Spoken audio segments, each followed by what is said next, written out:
গতকাল বিদ্যালয়ের চেয়ারম্যান হুমায়ুন কবির তার প্রতিক্রিয়া দেন। আজ আপনার পাল্টা প্রতিক্রিয়া। দেখুন, প্রতিক্রিয়া বলতে বিশেষ করে আমাদের মানসিক অবস্থা এই মুহূর্তে এমন জায়গাতে আছে যে তার প্রতিক্রিয়া দেওয়ার মতো ইচ্ছা না থাকলেও দু কথা বলতে হচ্ছে। আমাদের মানসিকভাবে আমরা তিনটে ফ্যামিলি এখনও বিধ্বস্ত। তো উনি কালকে দেখলাম 2 থেকে 3খানা ভিডিও আপলোড করেছে, যে ভিডিওগুলোতে উনি অনর্গল কিছু অসত্য কথাবার্তা তিনি বলে যাচ্ছেন। তো আমি ওই জন্যই ইচ্ছা না থাকলেও কয়েকটা কথা বলার জন্য আমি এখন বলতে যাচ্ছি। তো ঘটনা হচ্ছে যে আমাদের তিনটে ফ্যামিলির বাচ্চাগুলো এখনও আমাদের হাতে নেই। আমরা এখনও কিন্তু বাচ্চা আমাদের হাতে পাইনি। আর উনি কালকে ভিডিওর মাধ্যমে বললেন যে বাচ্চাগুলো সব বাড়িতে আছে। আমি হুমায়ুন স্যারকে বলছি, হুমায়ুন স্যার, আপনি যে ভিডিওগুলো আপলোড করছেন আমি জানি না কী জন্য করছেন। আপনি একটা কথা বলেছিলেন সেদিন যে আমার প্রতি কি ব্যক্তিগত কোনো শত্রুতা আছে, এটা বলেছিলেন আপনি। তো আমাদের কোনো ব্যক্তিগত শত্রুতা আপনার প্রতি ছিল না, বাট এখন মনে হচ্ছে যেন আমাদের সাথে আপনার ব্যক্তিগত কিছু শত্রুতা আছে বলে মনে হচ্ছে।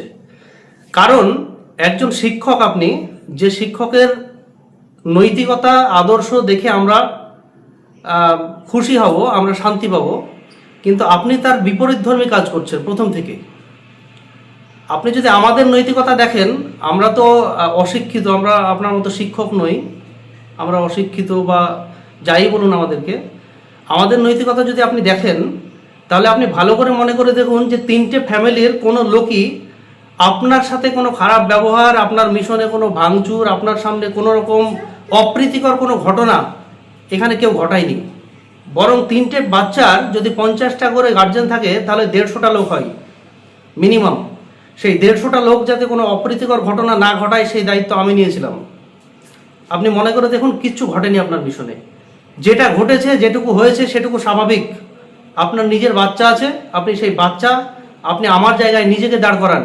যদি আপনার বাচ্চা এরকম হতো তাহলে ওই যে ঘটনাটুকু সামান্যটুকু ঘটেছে এটুকু স্বাভাবিক, এটুকু ঘটবেই। কিন্তু আপনার প্রতি কোনো রকম আক্রমণ, কোনো রকম অপ্রীতিকর কোনো ঘটনা ঘটেনি।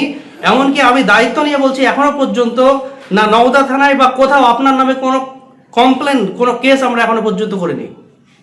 তাহলে আপনি আমাদের দিকে আঙুল কীভাবে তুলছেন? অসচেতন গার্জেন বলেছেন আপনি আমাকে। আপনার ভিডিওগুলো আমি খুব ভালো করে দেখেছি। আপনি কতটা সচেতন, কতটা সচেতন আপনি মাস্টারমশাই? আপনি যেদিন আমার বাচ্চা হারাই সেই দিন আপনি কলকাতা পালিয়ে গেছেন। আপনার মাস্টারমশাইরা আমাদেরকে ফোন করে বলেছে যে আমাদের হুমায়ুন স্যার আমাদের বাচ্চা খুঁজতে কলকাতায় গেছে।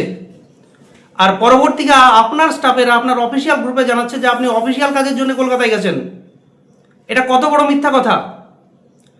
আপনাকে বারবার জিজ্ঞাসা করা হয়েছিল যে আপনারা ছাত্রদের উপর কোনো রকম টর্চার করেছিলেন কিনা, আপনারা স্বীকার করেননি। আজকে আপনারা একটা ফুটেজ বার করে এনেছেন, এটা একবারকার ফুটেজ। প্রথমবার বাচ্চাগুলোকে এনেছেন, গেটে বাচ্চার উপর টর্চার হয়েছে, গেটম্যান টর্চার করেছে, তার পরবর্তীকালে হয়েছে, সেগুলো তো দেখালেন না। বাচ্চাগুলোর মুখে ঘুষি মারা হয়েছে, ঠোঁট ফেটেছে, এগুলো তো দেখালেন না। শুধু 4টে শার্ট দেখালেন। আমি ওই দিকে যেতে চাইছি না মাস্টারমশাই, ওগুলো আপনার বিষয়, আপনি ছাত্রদেরকে শাসন করতেই পারেন, কিন্তু আপনি লাগাতার মিথ্যা কথা বলে যাচ্ছেন। এগুলো কেন করছেন আপনি? এগুলো কিসের জন্য করছেন? আপনি বললেন কালকে মিডিয়ার সামনে যে প্রত্যেকটা বাচ্চার বাড়িতে যোগাযোগ করা হয়েছে, খোঁজ নেওয়া হয়েছে। আপনি এখনো পর্যন্ত বলতে পারবেন না কোনো গার্জেনকে আপনি দায়িত্ব করে ফোন করেছেন। আপনি বললেন বাচ্চা বাড়িতে আছে, আপনি জানেন বাচ্চাগুলো কোথায় আছে? একটা অ্যাক্সিডেন্ট ঘটে গেলে আপনি কর্ণধার, আপনি চেয়ারম্যান, আপনার উচিত ছিল সেখানে ছুটে এসে আমাদেরকে সান্ত্বনা দেওয়া, আমাদের বিপদ থেকে আমাদেরকে উদ্ধার করা। কি করেছেন আপনি? বলুন কোনটা করেছেন? আপনি কিচ্ছু করেননি। আপনাদেরকে লাগাতার আমরা ফোন করেছি, আপনারা ফোনটা রিসিভ পর্যন্ত করেননি। আপনি মিডিয়ার সামনে বলে দিন আমাদের খোঁজ নিয়েছেন। হাসপাতালে আপনার উচিত ছিল হাসপাতালে আসা, আপনার উচিত ছিল থানায় আসা, এসে এগুলো অ্যাডজাস্ট করা, কিন্তু আপনি কিচ্ছু করেননি। মাস্টারমশাই, আপনার এই ব্যবহার আমরা কোনো মতেই মানতে পারছি না। এখন আপনাদের শিশু কোথায় রয়েছে? আমার শিশু এখন বহরমপুর হোমে আছে। আমি কিছুটা বলে নিই, তারপর আমি আপনার কথার উত্তর দেবো। আমি কিছুটা বলে নিই। মাস্টারমশাই, আপনার এই ব্যবহার আমরা কিছুতেই মানতে পারছি না। আমি একটাই কথা বলবো সাধু সন্ন্যাসীর বেশ পড়লেই কিন্তু সাধু সন্ন্যাসী হওয়া যায় না। সেখানে প্রচুর ত্যাগের দরকার থাকে, প্রচুর সংযতার দরকার থাকে। আপনি মাস্টারমশাই পুঁথিগত শিক্ষায় শিক্ষিত হয়ে চাকরি পেয়েছেন মানে আপনি শিক্ষক নন। শুধু শিক্ষিত হয়ে চাকরি পেলেই শিক্ষক হওয়া যায় না। শিক্ষক হতে গেলে অনেক কিছু প্রয়োজন আছে। আপনার ভিতরে তার কোনোটাই আমি দেখছি না, কোনোটাই দেখছি না। আপনার স্কুলের অন্য মাস্টারমশাইরা, আমি দেখলাম কিছু কমেন্ট কালকে, সেগুলো সবগুলোই আপনার স্কুলের মাস্টারমশাই ম্যাক্সিমাম। তারা কি বলছে? সত্য উদ্ঘাটন হয়েছে। কিসের সত্য উদ্ঘাটন হয়েছে? এখনো পর্যন্ত কোনো সত্য উদ্ঘাটন হননি। আপনারা বাচ্চাদেরকে বলেন যে আপনাদের তোদেরকে মেরে ফেলে দেবো, কেউ খুঁজে পাবে না। আপনারা বাচ্চার উপর টর্চার করেন। বাচ্চা ঘুমিয়ে থাকে, ভোরবেলাতে আপনারা নামাজ পড়ার নাম করে না ডেকে তাদের উপর ছড়ি চালান। অনেক কিছু বেরোচ্ছে।